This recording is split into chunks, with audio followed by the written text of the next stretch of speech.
everyone. I'm Syra Jane Olivar Marcos and this is our group report.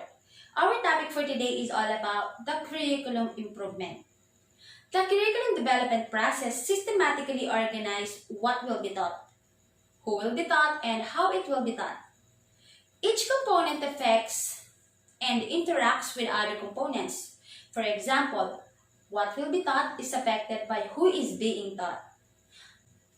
Like for example, there is stage of development in age, maturity, and education. Methods of how content is taught are affected by who is being taught, their characteristics, and settings. There are 6 essential considerations for curriculum development. The first one is issue, problem, or need is identified. What are the issues that have to give some notice? What are the problems that need to solve? Or what is needed? The second one is characteristics and needs of learners. This is what we call the target audience. Who is the target? The third one is changes intended for learners. The intended outcomes or objectives. What the learners will be able to do. The fourth one is the important and relevant content. The next is methods of accomplish intended outcomes. And the last step is evaluation strategies for methods, contents, and intended outcomes. The curriculum development model, it begins when an issue, concern, or problem needs to be addressed. If education or training, a segment of the population will help solve the problem, then curriculum to support an educational effort becomes a priority with human and financial resources allocated. Remember that this is the first step to fully develop the curriculum.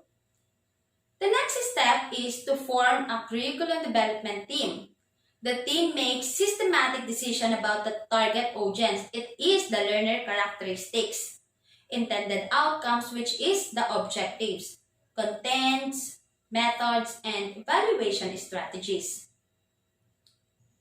With input from the curriculum development team, draft curriculum products are developed, tested, evaluated, and redesigned if necessary. When the final product is produced, volunteer training is conducted. The model shows a curricular process where volunteer training provides feedback for new materials or revision to the existing curriculum. Okay, let us move on to the phases and the steps of curriculum development. There are 4 essential phases of the curriculum development process. These are the planning, content and methods, implementation, and evaluation reporting. Remember that it is important to acknowledge that things do not always work exactly as depicted in a model. There are 4 essential curriculum development steps needing emphasis. These steps are essential to successful curriculum development and need to be emphasized. First step, need assessment. If not conducted, wonderful curriculum could be developed, but the appropriate needs of the target audience may not be met. Second, involving youth. The target audience and volunteer or staff who will be the implementators of the curriculum must be involved. Like for example, they participate as full members of the curriculum development team. Third step, recruiting and training volunteer facilitators. Competent and skilled curriculum implementors are critical.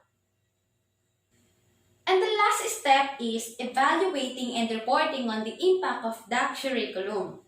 It is critical for securing human and financial support from key policy decision makers and for assessing whether the curriculum has achieved the intended outcomes. There are 2 types of evaluation are included in the phases and the steps. It is formative and summative. So what is formative? It provides feedback during the process of developing the curriculum, while summative answer questions about changes that have occurred in learners because of their learning experiences. Summative evaluation provides evidence for what works, what does not work, and what needs to be improved. Each phase has several steps or tasks to complete in logical sequences. These steps are not always separate and distinct, but may overlap and occur currently. For example, the curriculum development team is involved in all of the steps. Evaluation should occur in most of the steps to assess progress. The team learns what works and what does not and determines the impact of the curriculum on learners after it is implemented. Each step logically follows the previous. It would make no sense to design learning activities before learner outcomes and content are described and identified.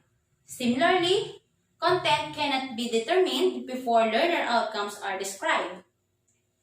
In every step of the curriculum development process, the most important task is to keep the learner in mind and involve them in process. For example, the curriculum team members who have direct knowledge of the target audience should be involved in conducting the needs assessment. From the needs assessment process, the problem areas are identified. Gaps between what youth know and what they need to know are identified. And the scope of the problem is clarified and defined. The result may prompt decision makers to allocate resources for a curriculum development team to prepare curriculum materials. A brief description of each curriculum development levels is described by the next reporter. After the reporting those description, you should have a very clear idea of how the steps occur in each of the levels and what each step includes. Thank you!